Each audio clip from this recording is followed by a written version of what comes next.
Kowabunga! Nyt se on sitten otettu työn alle katseltavaksi Abbasin kanssa, eli tämä Arrow Videon julkaisema Teenage Mutant Ninja Turtles trilogia-boksi, joka ilmestyi 2024 loppupuolella siitä sitten.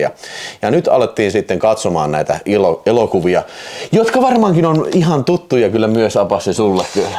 Kyllä. Mutta se täytyy sanoa, että silloin 90-luvun alussa, kun me muutettiin Suomeen, niin Turtles-buumi oli ehkä kovimmillaan silloin. Kyllä. Että etenkin piirretyt oli niin kuin kova juttu. Ne tuli melkein päivittäin. Joo, siis, ja mä oon nähnyt nämä, mä en tiedä onko sä nähnyt elokuvissa, mutta niin kuin mä ainakin näin, ne oli jotain ilmaisnäytöksiä, mihin pääsit tämän katsomaan, ja mä muistan kuinka jännitti, kun tässä oli ikäraja 12, että jännitti vähän, että pääseekö kattoo siitä, kun se oli joku vitu suosikki tai joku semmonen niin kuin järjesti sen, ja kyllä pääsi katsomaan, ja olihan se sellainen mahtava kokemus, mutta silloin kun tää tuli, sanoitko sä itsenäisyyspäivä 90, kun tää tuli Suomessa, niin silloin mun mielestä tämä ei ollut vielä niin kuin silloin semmoinen niin kuin juttu. Ei munkaan mielestä. Että mun mielestä se piirretty oli se, mikä teki siitä niin todella ison Suomessa. Nyt ehkä mentiin vähän asioiden edelle, mutta siis Teenage Mutant Ninja Turtles, sehän on sarjakuva alun perin. Se perustui semmoinen äijien sarjakuvaan kuin Kevin Eastman ja Peter Laird. Ja 84 tuli ensimmäinen sarjakuva. Mä en todellakaan en ole mitään sarjakuvaa koskaan lukenut kyllä näistä. Joo, en ole minäkään.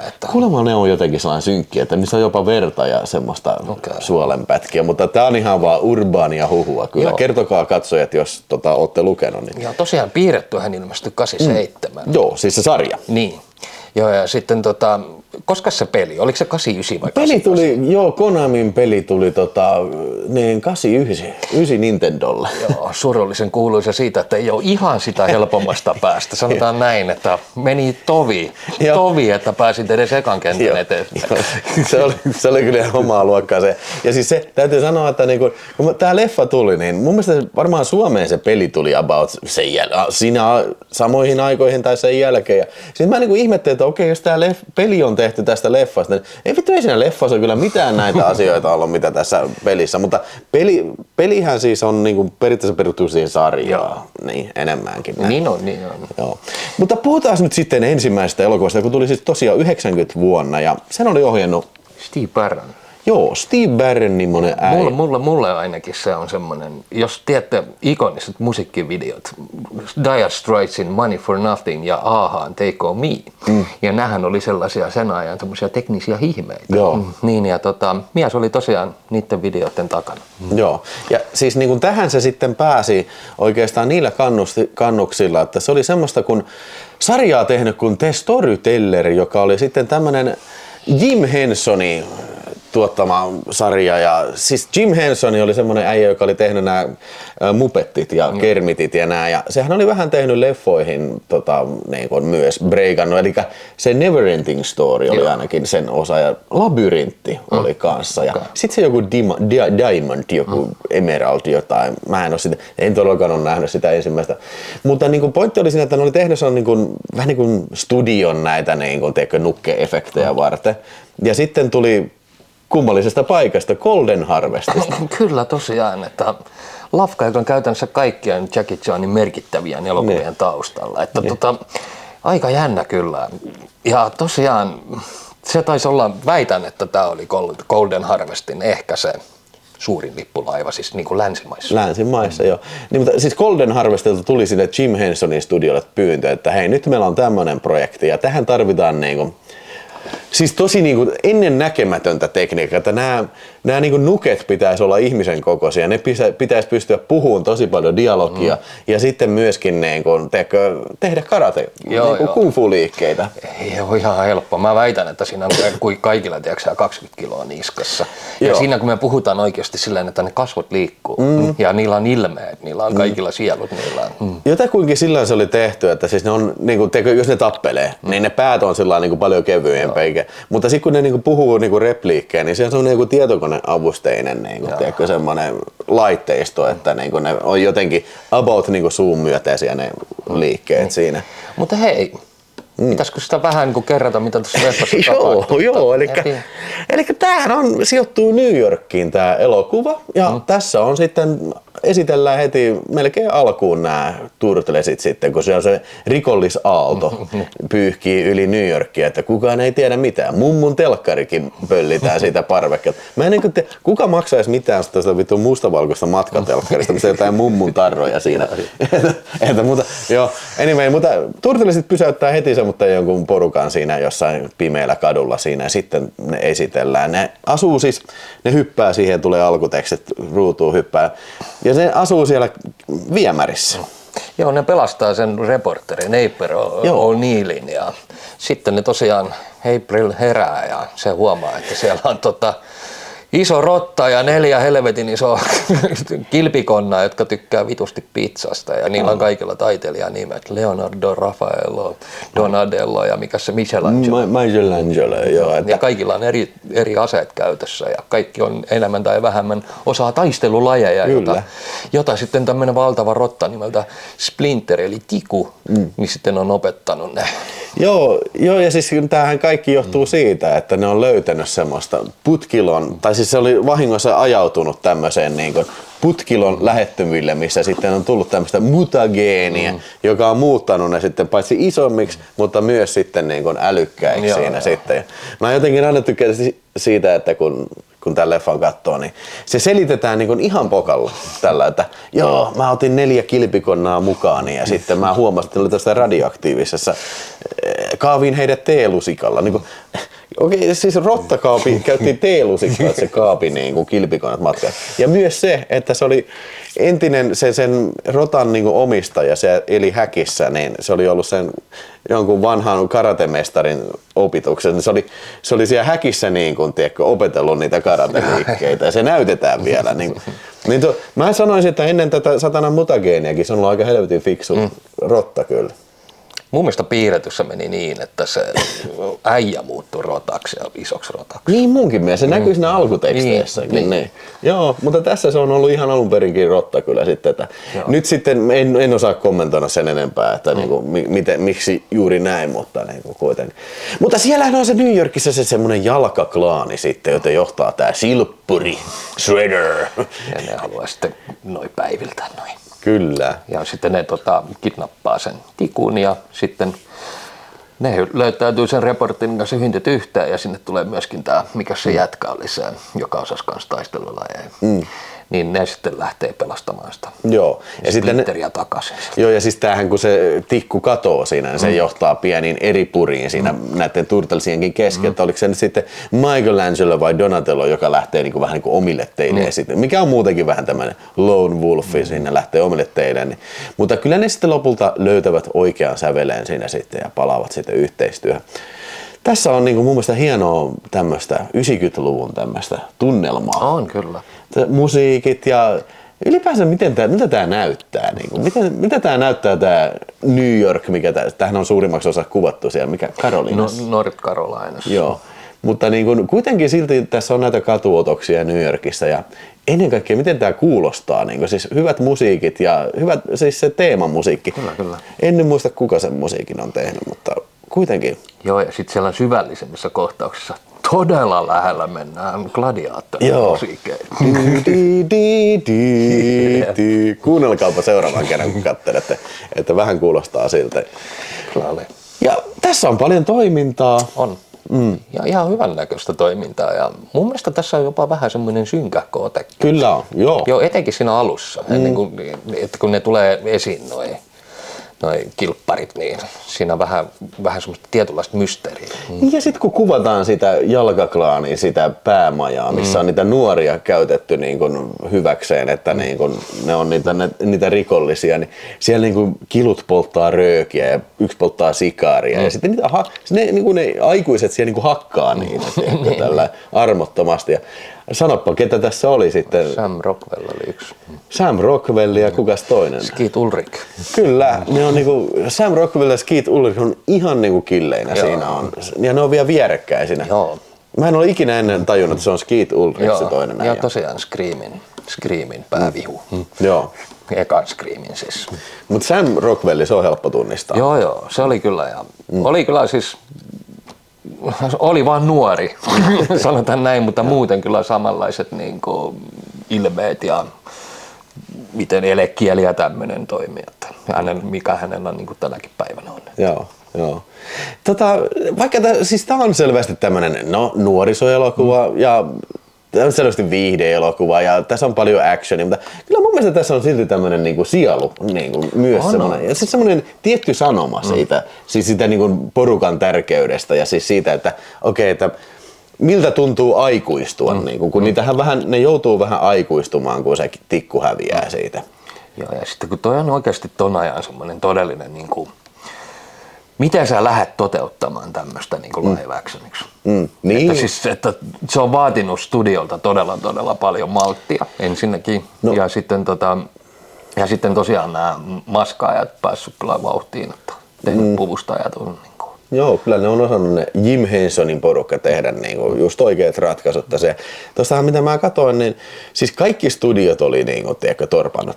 Vaikka siis ne oli nähnyt elokuvan, mutta kukaan ei niinku uskaltanut ottaa sitä levitykseen, paitsi New Line Cinema sitten lopulta. Niin kun ne ajattelivat, että okei, tää on niinku mielenkiintoinen konsepti, mutta niinku tää varmaan floppaa, niinku, koska niinku tuoreessa muistissa oli hirveä floppi, siis toi Masters of the Universe, mikä vähän samankaltaisesta niinku ideasta tai lähtökohdista on tehty sitten, että kukaan ei uskonut siihen, mutta sitten toisin kävi ja hirveä hitti. 13,5 miljoonaa vaihtoi äkkiä 212 miljoonaa dollaria. Joo, kyllä siis, saatana, se on ollut todellinen hitti. Joo, ja siis sekin on jotenkin niin tosi hämmästyttävää se, että niin kun, tää oli pitkään siis tuottoisin independent-elokuva. Joo, kunnes tuli Blair Witch Project, joka meni ohi. Ne. Taitaa olla vieläkin yksi katsotuimmista independence-leffosta. Ja vieläkin tämä on toisiksi katsottu. Että niin kun, siis Juman kautta, että siinä on kyllä lyöty kultasuoneen kyllä. Että niin kun, siis verrattain pienellä sijoituksella niin hirveä tuotto takaisin kyllä. Kyllä. Joo. Ja se oli kyllä oikeasti Golden Harvestille soista menestyksessä. Kuitenkin niin paljon tehnyt loistavia elokuvia. Niin ja siis nehän pitkään yritti siis tätä breikata USAssa pitkään. Että Battle Creek Brawli Jackie Chanilta ja Cannonball Run 1 ja 2. Niin. No se ykkönen oli menestys, 2 oli floppi. Joo, ja sitten myös Battle Creek Brawli oli todellinen floppi. Joo, että niin se oli petty. Mutta tää sitten kyllä lunasti korkojen kerran sitten kyllä tossa. Ja me katsottiin tosiaan tää 4K Ultra HD nyt ja oli kyllä saakeli, oli hyvän näköinen kuva sitten tässä kyllä. Ja helkkarista ekstroja, mitä nyt ei tässä katsottu, mutta niin kun, siis kyllä mä sanon, että jos oot filmin fani, niin tuut nauttimaan tästä kuvanlaadusta.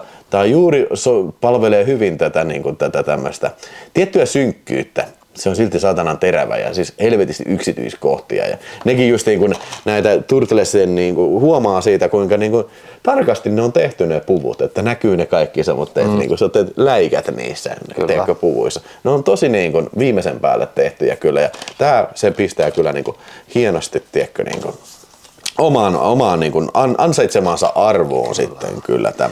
Sitten yksi asia, mikä piti nostaa kanssa, on Corey Feldman. Niin, aivan. Donadellon, ei kun Leonardon äänet.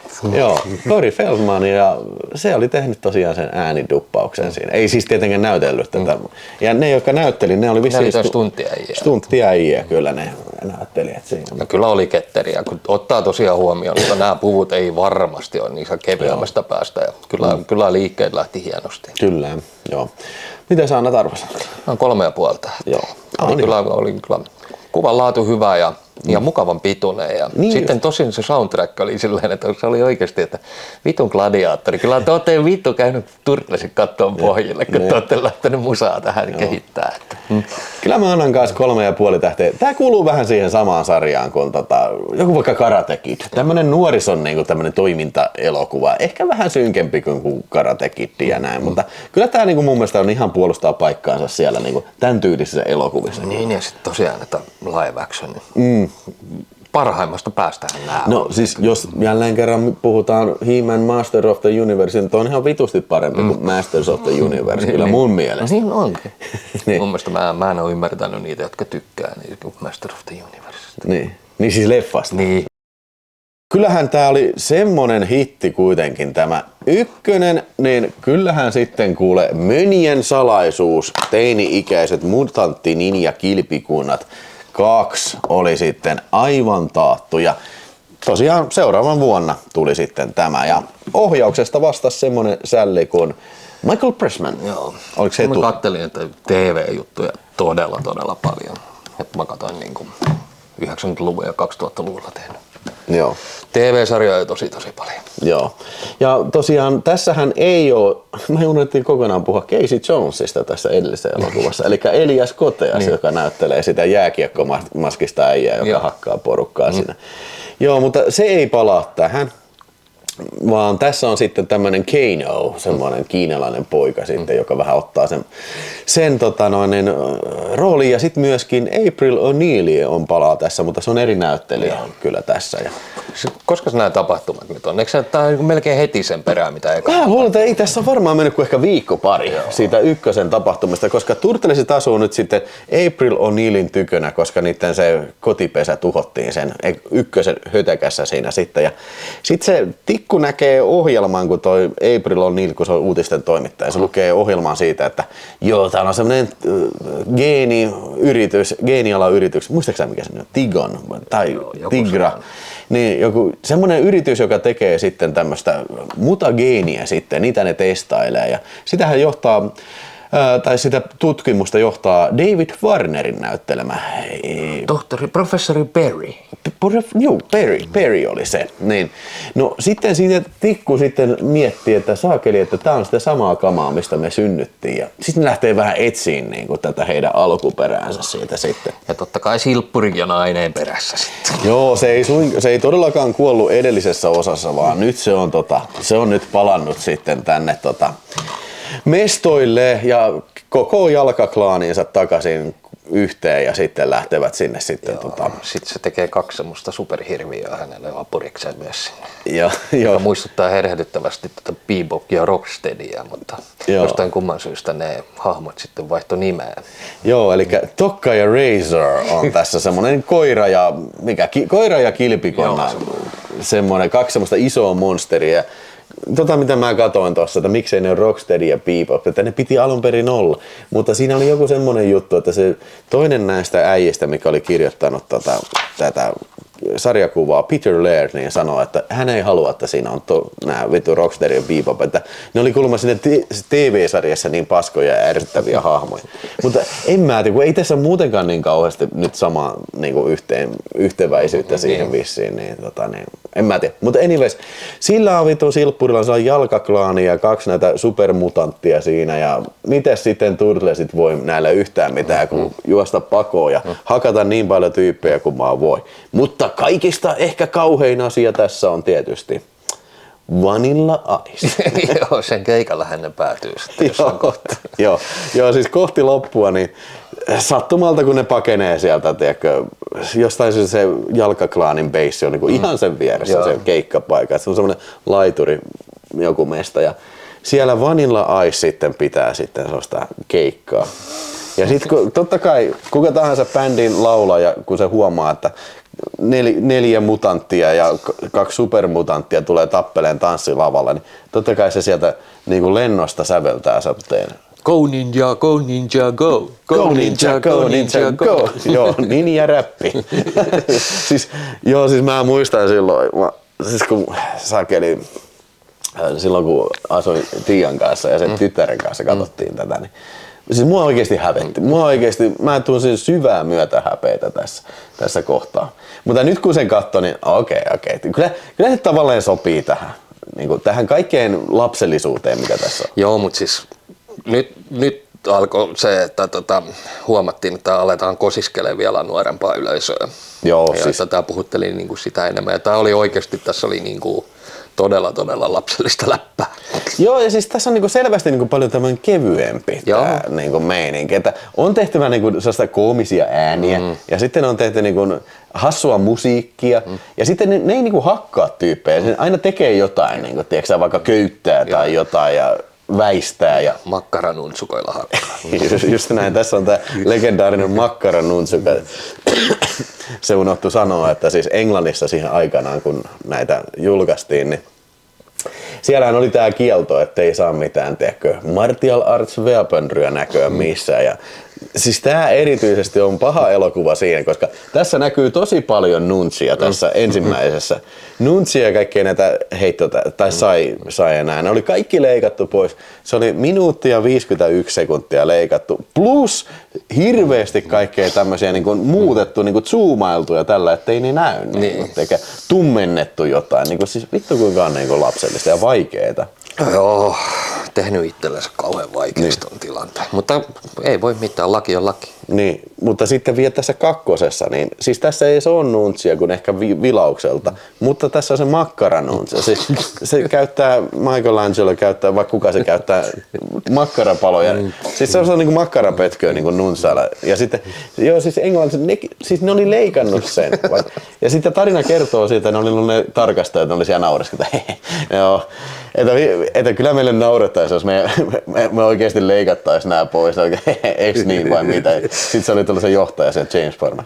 Kyllä ne leikataan. Siis kyllä nämä leikataan. Mikä tuossa on niin kummallista? Totta kai nämä leikataan. Okei. Vitun makkarat. Makkaranutsa, joo. Joo, siis tää on selvästi niin kuin ihan lasten elokuva, paljon köykäisempi elokuva.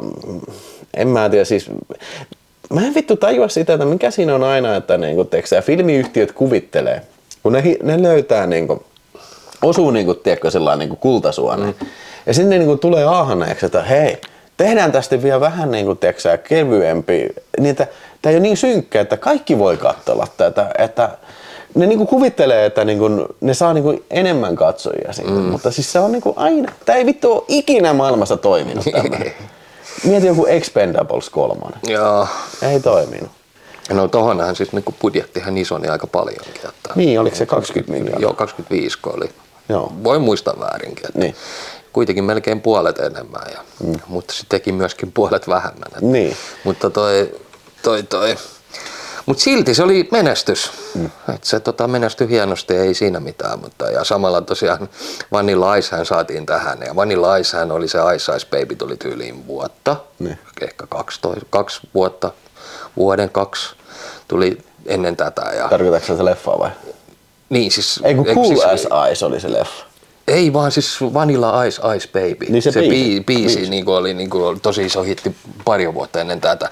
Mutta Vanilla Icehän on itse sanonut, että tämä biisi oli ilmeisesti semmoinen, mikä teki hänestä ihan oikeasti rikkaa. Go ninja, go ninja, go. No vittu, kaikkihan sitä hoki varmasti. Se on helppoa ja tarttuvaa. Se on tarttuva. Mä myönnän, se on kyllä aika tarttuva kyllä jo.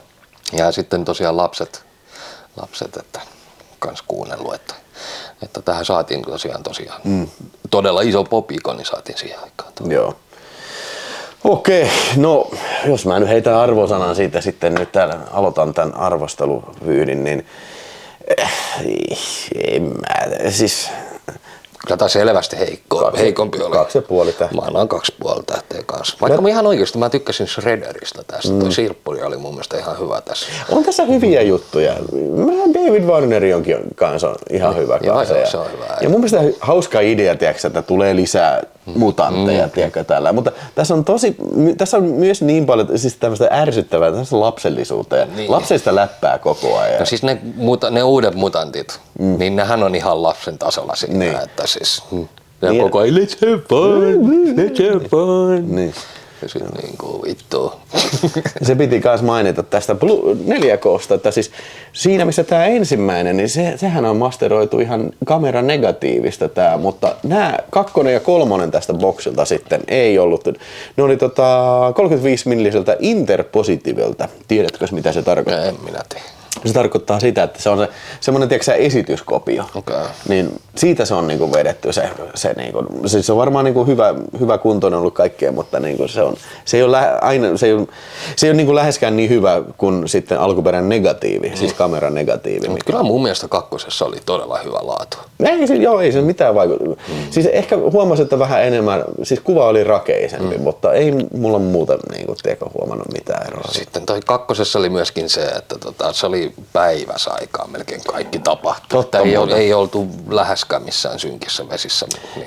Niin, että siinä oli sinä niin kuin kirkkaampi kuva kyllä niin kuin se oli tosiaan sillä. Sekin oli varmaan johtu siitä, että oli haluttu tehdä tästä niin kuin, tiedätkö, miellyttävämpi, niin sijoitetaan se päiväsaikaan. Kyllä, ei siinä. Jep. Joo, hyvin siis sanotaan näin, että aika selvästi jäi ykkösestä. Ykkönen oli oikeasti siinä oli vähän jopa aikuisillekin jotain. Että, Joo.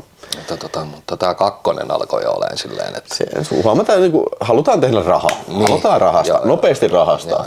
Ja kun se oli tosiaan vuotta myöhemmin, että siis olisi antanut sen pölyn edes vähän laskeutua tai sitten käyttänyt kakkosen vähän enemmän mainoskampanjaa vaikka Vanilla Icein kautta, tiedätkö? Mutta kun ne ei ollut varsinaisesti, että kun vuosi vaan väliä ja tuli jo jatkoa, niin en mä yhtään ihmettele, että ei se menestynyt niin hyvin kuin ykkönen.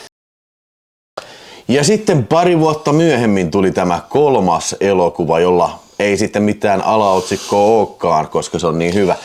Sen ohjasi semmonen äijä kuin Stuart Gillard ja vuosi tosiaan oli 1993 sitten, kun tämä iskeytyi sitten elokuvateattereihin joissain maissa, ei ainakaan Suomessa enää.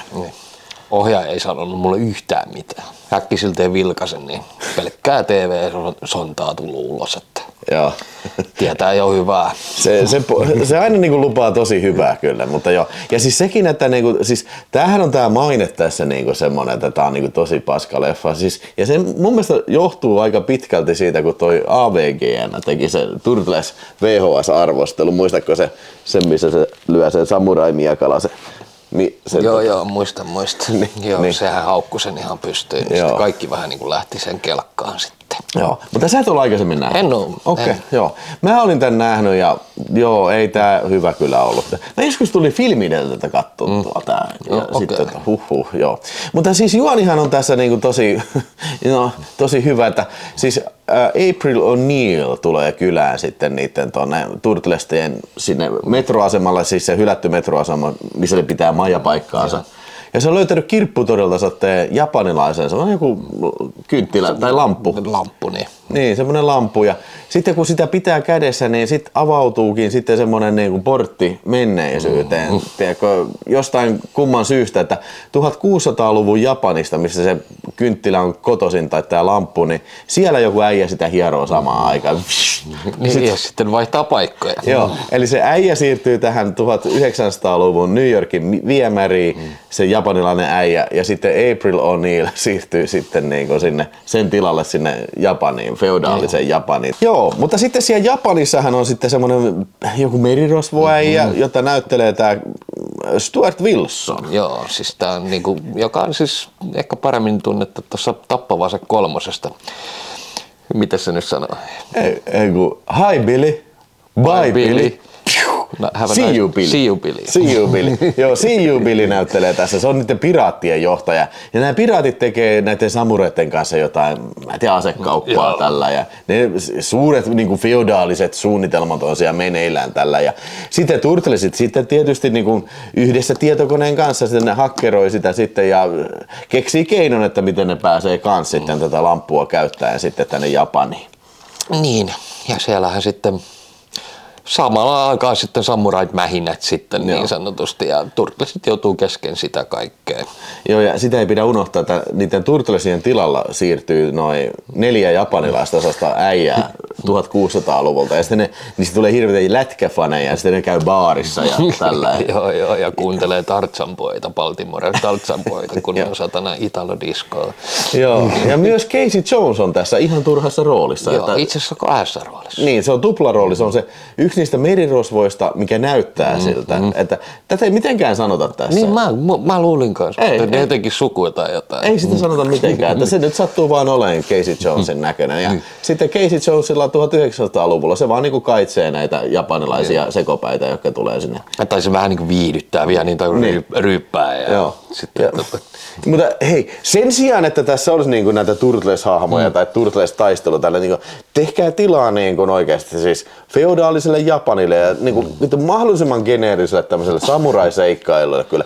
Siellä Pikkulasta jututetaan, sillä on ikävä äiti ja mitä kaikkea ikävää. Siellä tehdään, solmitaan vähän suhteita näihin japanilaiseen tällä ja tietysti saadaan selville, että tämä julma samurai-johtaja sitten on vähän tämän piraatin, vähän vedätettävissä siinä. Ja sitten tällä piraatilla on omat juonensa, että se haluaa sen lampun sitten, että sekin pääsisi sitten, sitten vähän matkustaan ajassa. Ei, Ai vittu. Ensinnäkin ensimmäinen tappelu oli 40 minuutin kohdalla. Joo, kyllä. Ja siis, että se niinku kertoo siitä, että miten tylsästä tapauksesta ihan oikeasti kysymys. Joo, siis niinku, ei oikeastaan mitään muuta tarvitse sanoa. Mun mielestä tämä alkoi hyvin. Siis, että se, että niinku näytettiin, että miten ketteriä nämä oli oikeasti tässä niinku noi Turtlesian puvut oli oikeasti tosi hienoja, että silleen niinku, että ne siitä niinku näki niinku silleen kokonaisuutena, että miten hienosti ne niinku teki kaiken maailman koreografioita sun muuta ja että mun mielestä tässä oli kaikista hienoimmat puvut niillä niinku, että miltä ne Turtlesit näytti. Kyllä se huomaa, että siinä on kehitytty niinku vuosien varrella nopeassakin ajassa, että ne niinku osaa tehdä paremmin näitä ja notkeimiksi justiin ja näin. Mutta niinku, siihen ne varmaan hyvät asiat jääkin. Siihen se kyllä jää. Joo. Siis tää on niin typerä.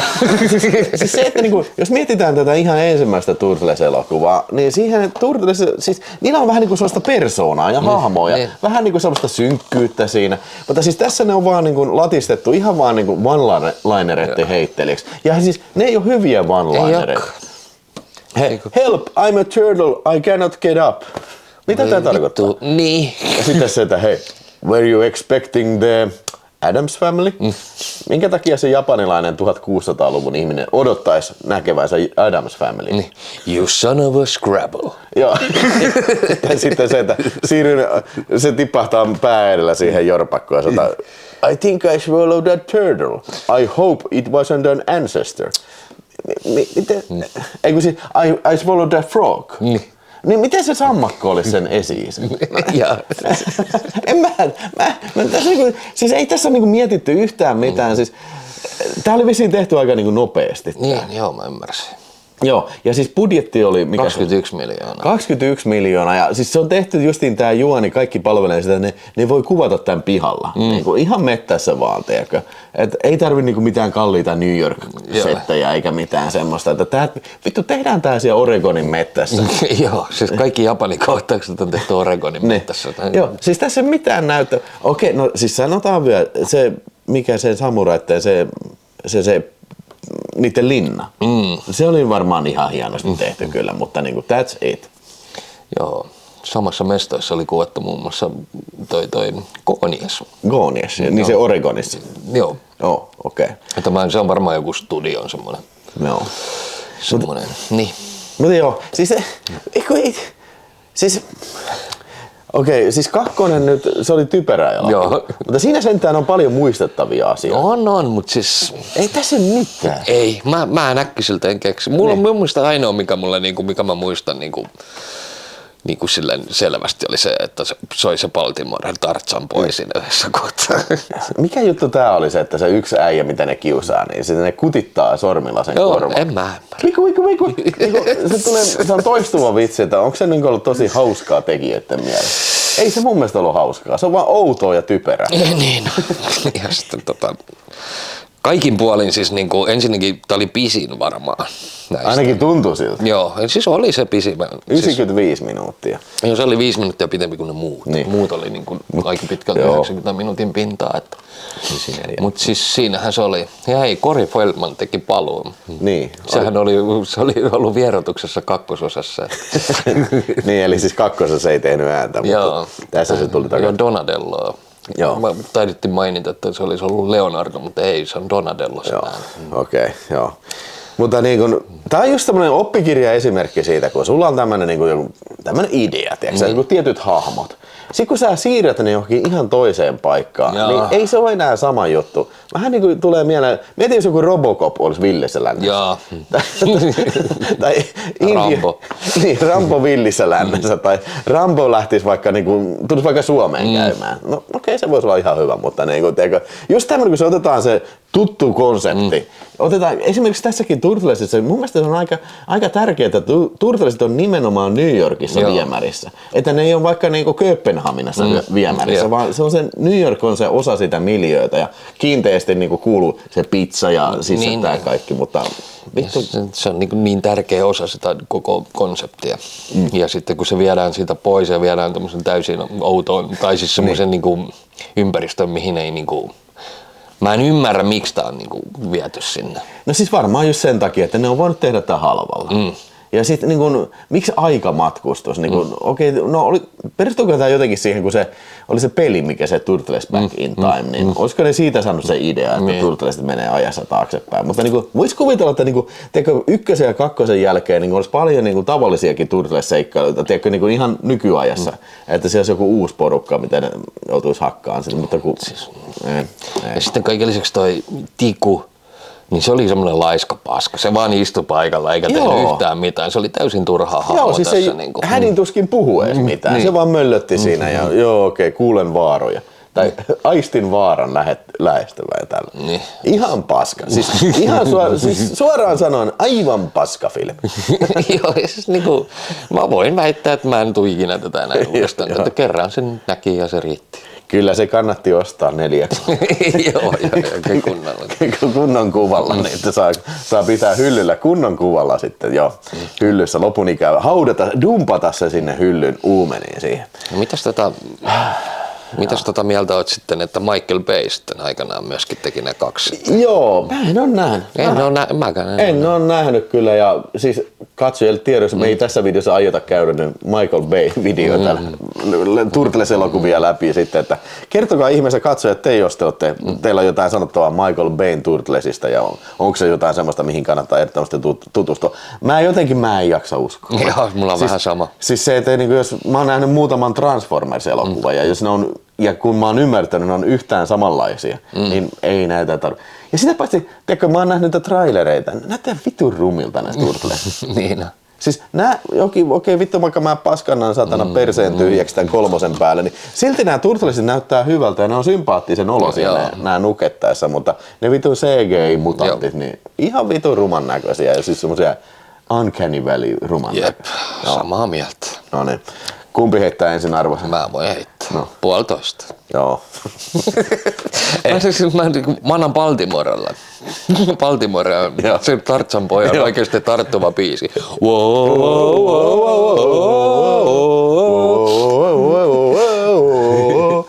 Joo, ei kyllä mä oon ihan sama. En mä ihan 1, mutta siis 1,5 ei pysty edes 2 antaa. Kyllä tää on niin tylsä paska ja niin mitään sanomaton tekele. Ja mä voisin kuvitella, että varmaan lapsia on monta lasta, jotka on itkenyt tämän takia, kun ne on noin katsoa elokuvia näin paskaa filmiä. Mitä mä nyt tulin katsomaan? Miksei nää on niin hyvä? Miksei tää on niin hyvä, kun tää 2 tai 1? Joo, eipä siinä sitten enempää siitä aiheesta, mutta pysytään me kuule vielä Ninja-hommissa sitten, että mulla olisi tässä kuule Ninja-trilogia 4K:na sitten, että missä on Enter the Ninja, Revenge of the Ninja ja tietysti Ninja 3 Domination. Ai saatan. Että eiköhän pystyttää seuraavaksi pyöriin sitten. Kirjoita sinä kommentteja sieltä ja tykkää videosta ja tilaa kanava. Me lähdetään katsomaan Ninja-trilogia ja laulamme samalla.